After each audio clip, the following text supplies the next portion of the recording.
ఒరే విజయ్, డబ్బు సంపాదించడం కోసమే కదా ఇదంతా చేసాం? మమ్మల్ని ఇరికించి మా అమ్మమ్మ దగ్గర మార్కులు కొట్టేద్దామనేగా? ఇవన్నీ డబ్బు కోసమేగా చేసాం? ఏం బతుకురా నీది! ఛీ, అసలు నీతో మాట్లాడటమే వేస్ట్. నేనుండగానే తాతయ్య అనాదిగా ఆశ్రమంలో ఉంటున్నాడు.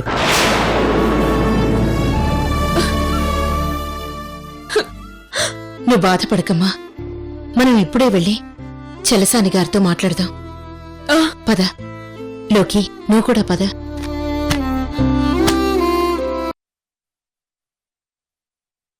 చెప్పండి చలసాని గారు, మీరు మాత్రం మనశ్శాంతిగా ఉంటే సరిపోతుందా? మీ వాళ్ళు కూడా సంతోషంగా ఉండటం మీకు అవసరం లేదా? మీలో ఇంత స్వార్థం ఎప్పటి నుంచి మొదలైంది చలసాని గారు? ఏంటి చలసాని గారు ఇది? బాధలు సంతోషాలనేవి పగలు రాత్రి లాంటివి. వాటికి భయపడితే ఎలా?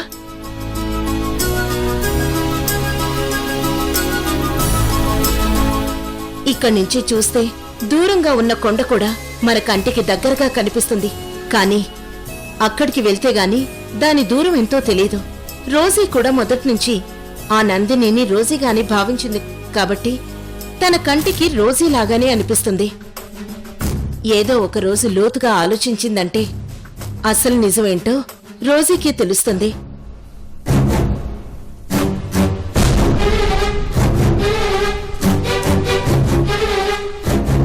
కాకపోతే అంతవరకు మనం ఓపిక పట్టాలి. గుడ్డు నుంచి కోడిపిల్ల రావాలంటే చాలా టైం పడుతుంది. అంతవరకు కోడి ఓపికగానే ఎదురు చూస్తుంది. ఇప్పుడు మనం కూడా అలాగే ఓపికగా ఉండాలి.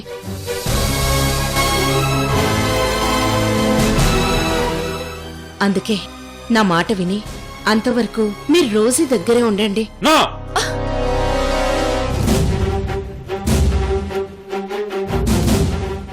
లక్ష్మి, నేను మాత్రం అక్కడికి వెళ్ళను. ఎందుకంటే మన మనవరాలు అక్కడ అడుగు పెట్టేదాకా నేను కూడా అడుగు పెట్టనని చెప్పాను. తను మన మనవరాల్ని గుర్తించినప్పుడే నేను ఆ ఇంటికి వెళ్తాను.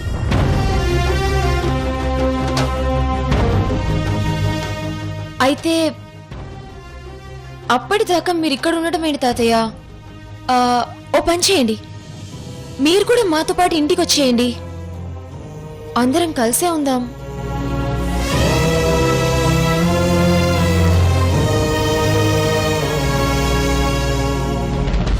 అవును తాతయ్య, మీరిక్కడ ఉండటం నాకు ఇష్టం లేదు. ప్లీజ్ తాతయ్య, మనమంతా ఒకే చోటుందాం. చలసాని గారు, ఎవ్వరూ లేనప్పుడు అనాథగా బ్రతకడం చాలా కష్టం. ఆ బాధ ఏంటో నాకు బాగా తెలుసు. అందరూ ఉండి కూడా అనాథగా బ్రతకడం ఇంకా చాలా కష్టం. అలాంటి సిచ్యుయేషన్లోనే మీరున్నారు. అందుకే వీళ్ళు చెప్పినట్టు మనమంతా కలిసే ఉందాం.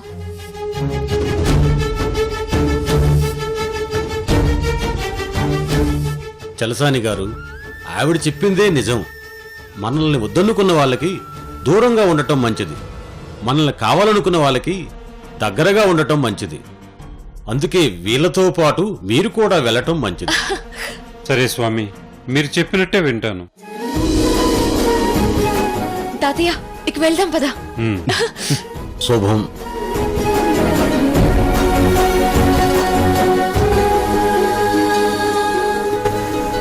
తాతయ్య, వెళ్దాం పదా. వెళ్ళొస్తాను స్వామి. శుభం.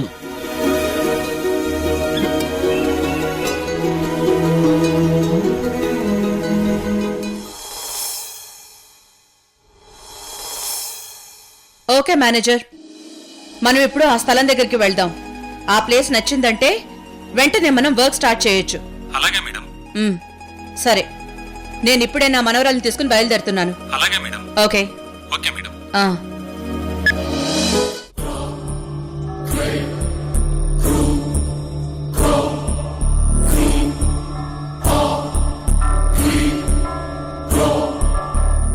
ఏంటి భార్గవి, ఇద్దరు అలా డల్గా ఉన్నారేంటి?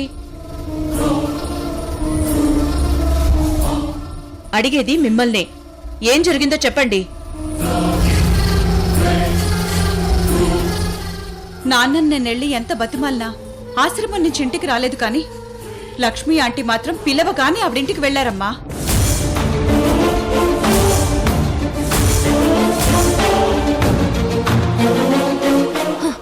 అసలు ఆవిడ ఉద్దేశం ఏంటో అర్థం కావడం లేదమ్మమ్మా.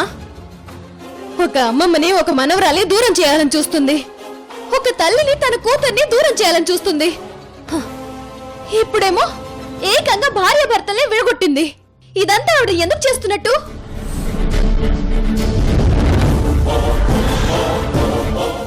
తాతయ్యని ఆవిడింటికి తీసుకెళ్ళడం ఏంటమ్మమ్మా? కనీసం కొంచెమైనా సంస్కారం ఉందా? హ, ముందు మీ తాతయ్యకు ఉండాలి కదా. అదే ఉంటే ఆవిడ పిలవగానే గంగిరెద్దులా తలూపుకుంటూ ఎందుకు వెళ్తారు?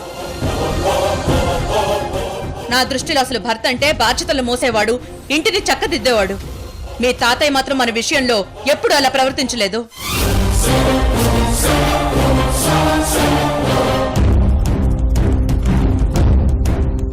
ఆయన కరెక్ట్ గా ఉండుంటే రోజీ గ్రూప్ ఆఫ్ ఇండస్ట్రీ చైర్మన్ గా చెలస్ అని పేరే అందరికీ తెలిసేది.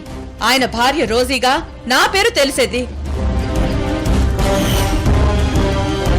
హ, కానీ ఇదేమీ ఆయనకి పట్టకపోవడం వల్లనే రోజీ గ్రూప్ ఆఫ్ ఇండస్ట్రీకి చైర్పర్సన్ గా నేను బాధ్యతలు తీసుకున్నాను. రోజీ గారి భర్తగా ఆయన్ని నలుగురికి తెలుసుకునేలా చేసుకున్నారు.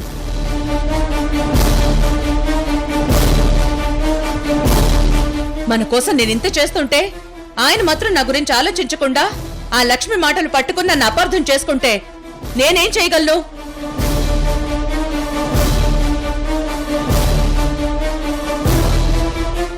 అయినా నన్ను కావాలనుకున్న వాళ్ళ గురించి నేను ఆలోచిస్తాను, నన్ను వద్దనుకున్న వాళ్ళ గురించి నేనెప్పుడూ ఆలోచించను. ఇక మీరు కూడా ఆయన గురించి ఆలోచించడం మానేయండి. ఎవరి తలరాతని మనం మార్చలేము, ఎవరిష్టాన్ని మనం కాదనలేము. సరే రోజీ, నీ పేరు మీద ఐస్ వరల్డ్ థీమ్ పార్క్ కట్టాలని నిర్ణయించుకున్నాను. దానికి సంబంధించి ఒక ప్లేస్ ని చూడడానికి మనం వెళ్ళాలి. వెళ్దాం పదా. అలాగే అమ్మమ్మ.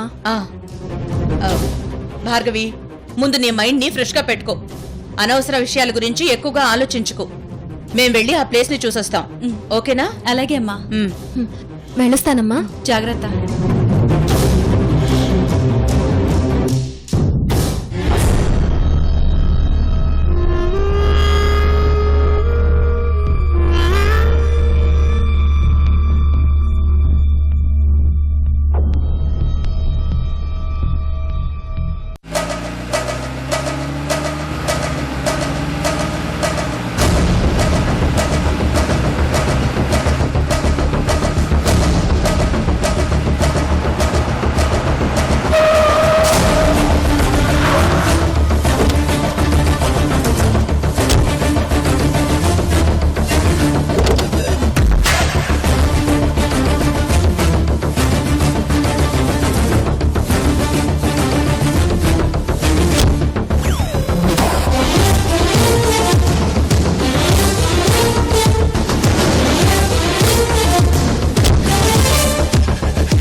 ఎలా ఉంది మేడం సైటు?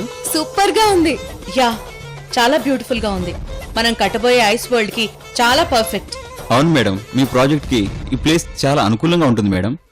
యా,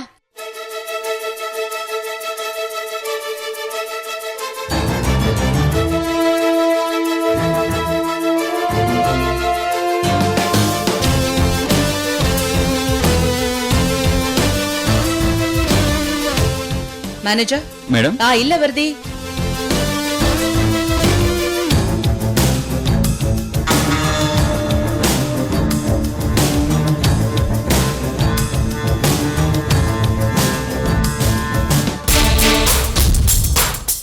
నమస్తే మేడం. ఎవరు మీరు? మేము లక్ష్మీ మేడం గారికి బాగా తెలిసిన వాళ్ళం మేడం.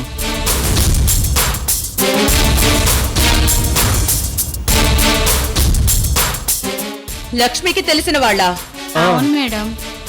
మరి ఇక్కడెందుకుంటున్నారు? లక్ష్మీ మేడం గారే మమ్మల్ని ఇక్కడ ఉండమన్నారు మేడం, అందుకే ఇక్కడ ఉంటున్నాం.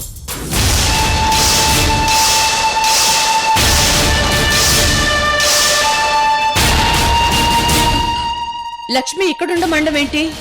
ఇప్పుడే కాదు మేడం, గత 5 సంవత్సరాల నుండి మేము ఇక్కడే ఉంటున్నాం. ఉన్నది చాలు, వెంటనే ఖాళీ చేసి వెళ్ళండి.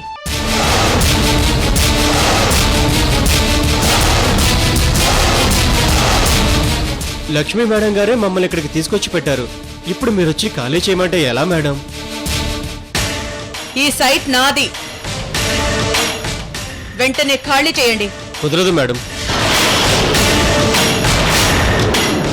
లక్ష్మి గారు మాకేం చెప్పకుండా మేమెందుకు ఖాళీ చేస్తాం మేడం? ఎంత ధైర్యం మీకు? మమ్మల్ని ఎదిరించి మాట్లాడతారా? మేమేమీ ఎదిరించి మాట్లాడలేదు మేడం, వాస్తవం మాట్లాడుతున్నాం. Manager, madam? వీళ్ళు చాలా ఎక్కువగా మాట్లాడుతున్నారు. ఇంట్లో ఉన్న సామానంతా తీసి బయట పరేయండి. ఎవరో చెప్తారో నేను చూస్తాను. మేడం చెప్పింది విన్నారుగా, వెళ్ళండి. అలాగే సార్.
ఏమండి, ఆ లక్ష్మి గారికి వెంటనే ఫోన్ చేయండి. ఆ,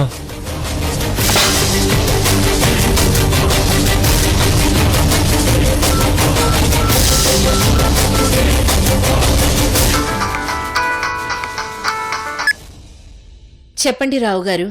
మేడం, రోజు మేడం గారు ఇక్కడికి వచ్చారు. మమ్మల్ని ఇల్లు ఖాళీ చేయమని దౌర్జన్యం చేస్తున్నారు.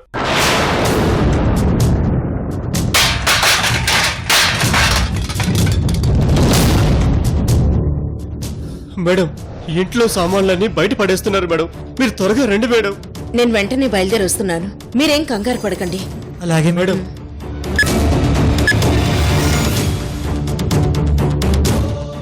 సురేంద్ర గారు, ఏంటమ్మా?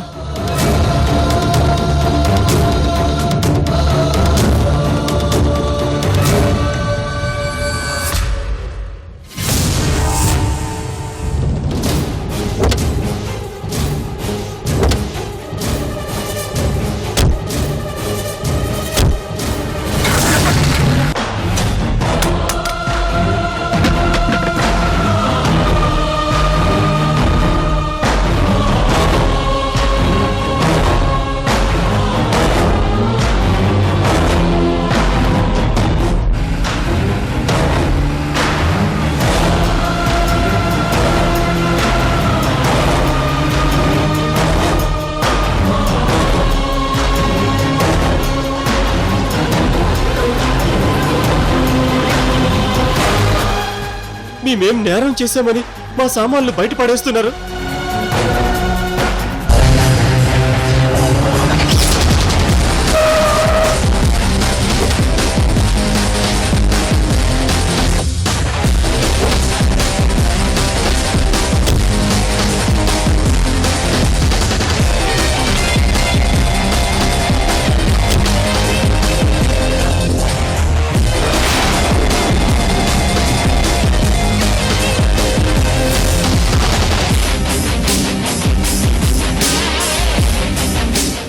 చెప్పండి మేడం.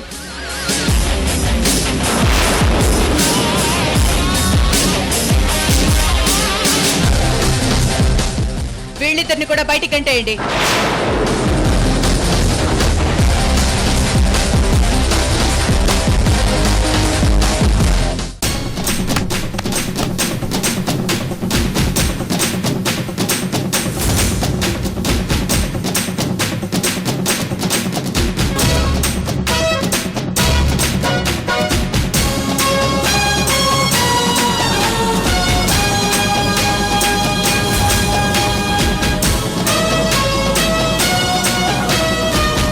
రోజీ, దేవుడు మనకి చేతులిచ్చింది 10 మందికి సహాయం చేయడానికే గాని హాని చేయమని కాదు.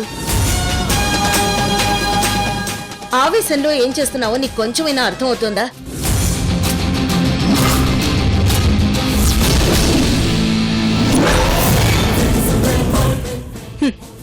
నువ్వు చేసిందేంటి? నా స్థలంలో వేరెవరిని ఉంచుతావా? ఇది నీ స్థలం అని ఎక్కడ రాసుంది? ఇది నా స్థలం. ఇది నీ స్థలమా? ఎస్, ఇది నా స్థలం. ఇది నీ స్థలం ఎలా అయింది? నా పేరు మీద ఉంది కాబట్టి ఇది నా స్థలం అయింది. ఆపో! ఇది నీ స్థలం కాదు, మన స్థలం. ఇది మన స్థలం.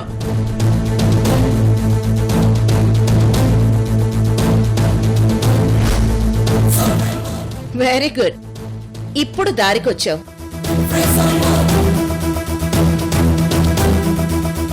నీ నోటి నుండి మన స్థలం అనే పదాన్ని రప్పించడానికే ఇది నా స్థలం, నా స్థలం అనే పదాన్ని పదే పదే వాడాను.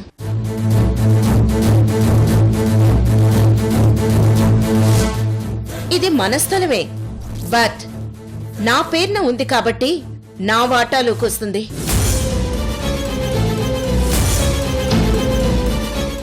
వీళ్ల బిడ్డలు యాక్సిడెంట్లో చనిపోయారు.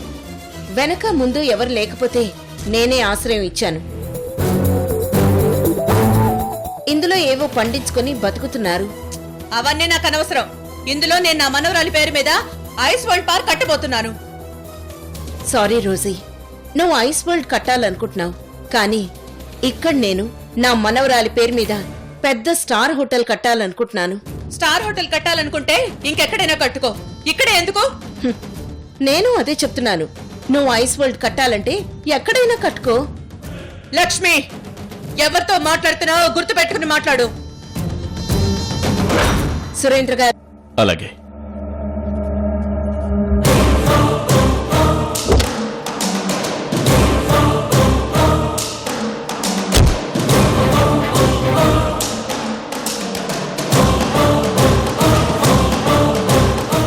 ఈ స్థలంలో హోటల్ కట్టడానికి మేము ఆల్రెడీ ఫిక్స్ అయిపోయాం.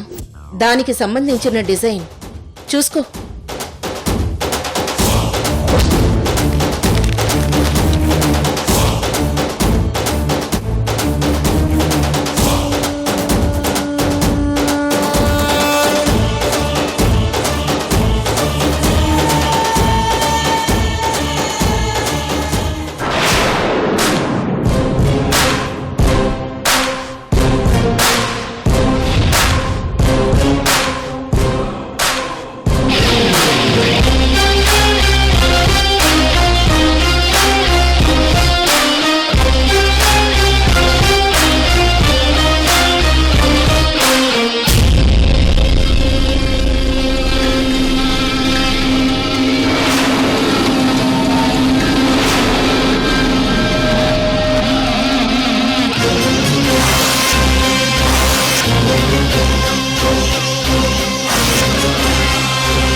నువ్విప్పుడు దీన్ని చింపేసినా ప్రయోజనం లేదు రోజీ.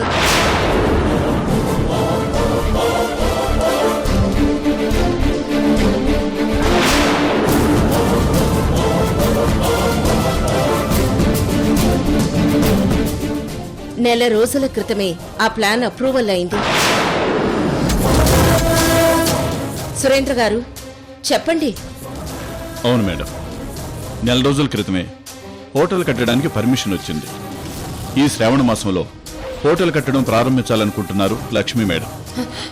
పర్మిషన్ కోసం ఎంత అయిందో, ఈ స్థలానికి రేట్ ఎంతో చెప్పు. ఆ డబ్బు నేనే ఇస్తాను.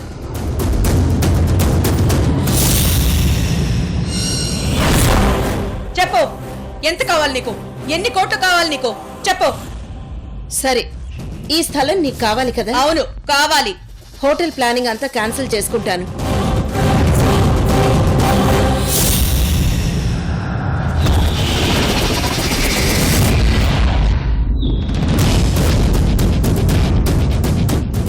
కానీ నువ్విక్కడ ఏం కట్టినా అది నీ పేరు మీదే ఉండాలి.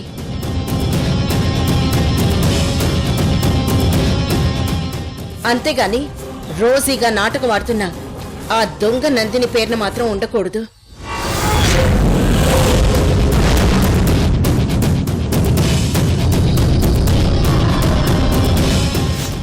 ఎవరి పేరు మీద ఉండాలో చెప్పడానికి నువ్వెవరివి?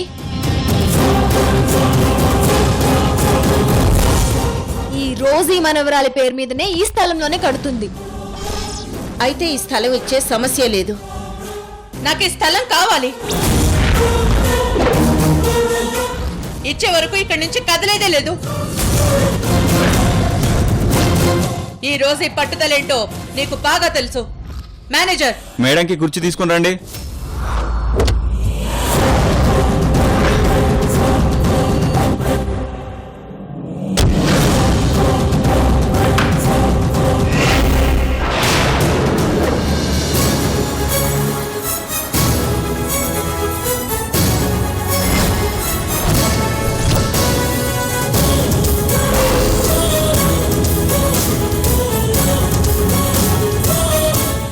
అగ్ని సాక్షిగా పెళ్లి చేసుకున్న నా భర్తని కూడా నాకు దూరం చేసి నువ్వు చెప్పిందే వినేలా చేశావు.